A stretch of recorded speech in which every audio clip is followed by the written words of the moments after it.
આજની આ પ્રેસ વાર્તામાં હું આપ સૌનું હાર્દિક સ્વાગત કરું છું। આજની આ પ્રેસ કોન્ફરન્સ આપ લોકોને અમારા પ્રદેશ અધ્યક્ષજી સંબોધન કરશે અને આગળની વિસ્તૃત आज की जो ये प्रेस कॉन्फ्रेंस है वो मुख्यत्वे इस विषय पर है कि पिछले कई महीनों से विपक्ष लगातार इस देश में इस जनता के जनमानस के ऊपर भ्रमित करने का एवं हिंसक वैचारिक हमला करने का कार्य कर रही है। और इसी बात का खंडन करने के लिए भारतीय जनता पार्टी ने हर एक प्रदेश में ये प्रेस कॉन्फ्रेंस करने का आयोजन किया हुआ है। आप सभी लोग जानते हैं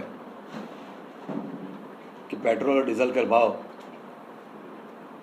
केंद्र सरकार ने दिवाली के पहले ही कम किए हैं और भाजपा शासित जितने भी प्रदेश है वो प्रदेशों में भी इसके ऊपर जो कर लगते हैं, टैक्स लगते हैं, उसमें कमी की गई है। और सभी राज्यों में पेट्रोल और डीजल के ऊपर 12 और 15 रुपये की कमी की गई है। और जनता को एक अच्छा खुशहाल माहौल दिवाली में मिले, ऐसी भेंट आदरणीय प्रधानमंत्री श्री नरेंद्र भाई मोदी ने दी है। किंतु विपक्ष जिनकी सरकार अन्य प्रदेशों में है, वो कोई भी प्रदेशों में पेट्रोल या डीजल के भाव कमी नहीं हुए और ऊपर से लोगों को भ्रमित करने में लगे हुए हैं। किंतु जो पेट्रोल के भाव बढ़े हैं, ये सबके जिम्मेदार भी विपक्षी है। साधारणतः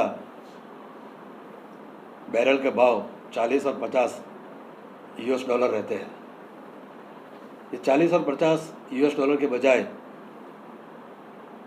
वैश्विक तौर पे आज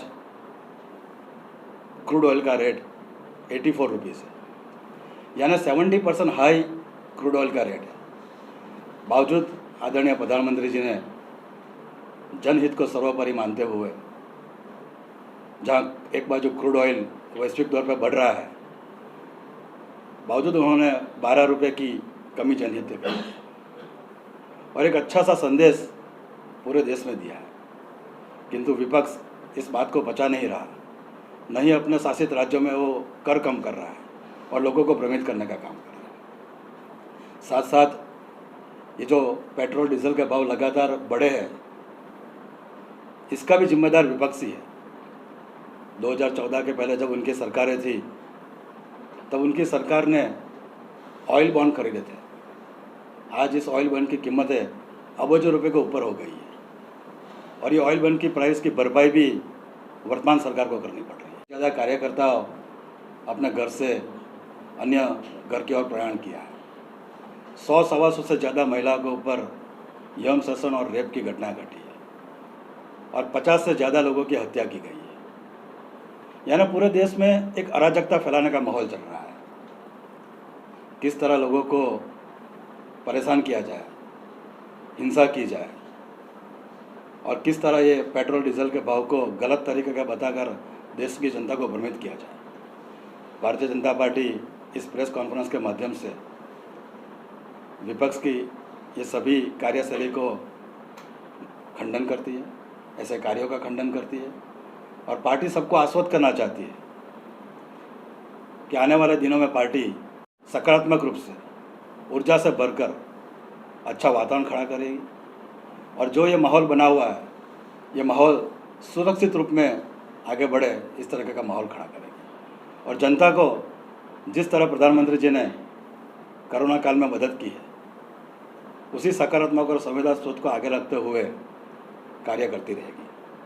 आप सभी को ज्ञात होगा कि पिछले टाइम कभी भी जब ऐसी वैश्विक महामारी आई, तो महामारी की दवाई प्रशासन के बात करके जो हिंसात्मक कार्य करने वाले लोग हैं, उनके ऊपर तुरंत कार्यवाही करने की बात रखी और प्रशासन ने भी कार्यवाही करते हुए तुरंत ही ये मामला के ऊपर जो जवाबदार व्यक्ति थे उनको अरेस्ट भी कर लिया। ना बने इस तरह की पूरी चौकस व्यवस्था भारतीय जनता पार्टी ने प्रशासन के माध्यम से की है और पूरे प्रदेश की जनता को आश्वस्त करती है कि ऐसी कोई घटना आने वाले दिनों में भारतीय जनता पार्टी बनने नहीं देगी और अपने सभी कार्यकर्ताओं को भी संदेश देना चाहती है कि जो हमारे संकल्प है जो हमारे कार्य है वो हम पूर्ण उत्साह और पूर्ण उमंग से करेंगे और हम अपने संकल्प पे आगे बढ़ते हुए पुनः एक बार सिलवासा और दमन में सुरक्षित वातावरण बने ऐसा पीछे रह गई।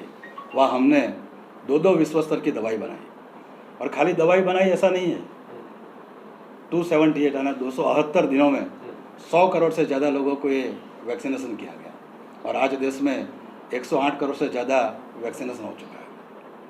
और ये जो वैक्सीनेशन हुआ है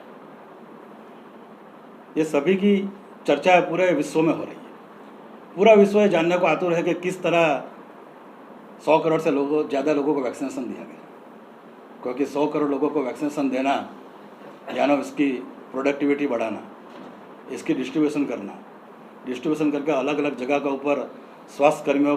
खबरों में बने रहने के लिए K29 को सब्सक्राइब कीजिए और बेल आइकन दबाइए।